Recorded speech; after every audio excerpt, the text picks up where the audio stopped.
دوه رقمي عددونه کوم عددونه دي؟ څنګه کولای شو په اسانۍ سره د دوه رقمي عددونو څخه یو رقمي عددونه تفریق کړو؟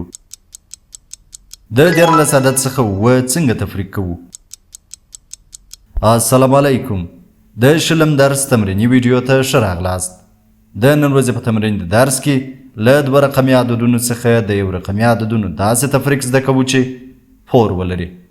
دا تمرین د کتاب د 440 او 45 صفحې مطابق دی.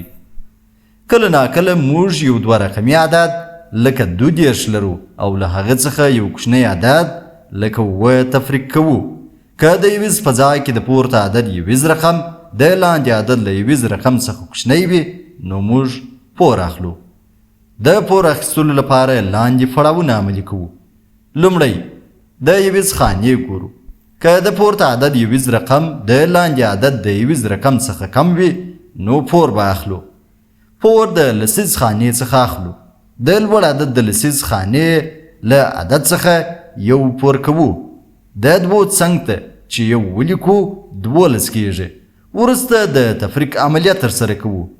لومړی یویز خانې تفریق کوو، بیا لسیز تفریق کوو لکه په لاندې ډول 22 منفي اووه.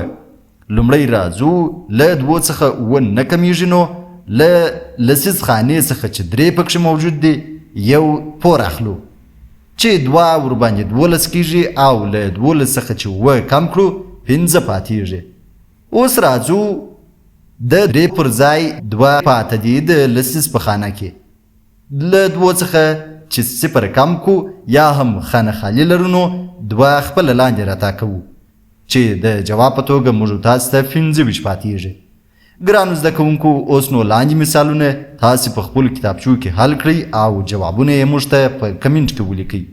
لومړی مثال: مسعود 21 قلمونه لري، له هغه څخه یې 8 دانې اتل ته ورکړل. له مسعود سره 2 دانې قلمونه پاته سول. حل یې کړئ. دوهم مثال: له 2 څخه 15 تفریق کړئ. دریم مثال: له 29 څخه نه تفریق کړئ. څلورم مثال: له 26 څخه 8 تفریق کړئ. پنځم مثال: له 26 څخه 9 کم کړئ. د شلم درس تمرین مو تر همدې ځایه و. تر بیا د خدای پامان.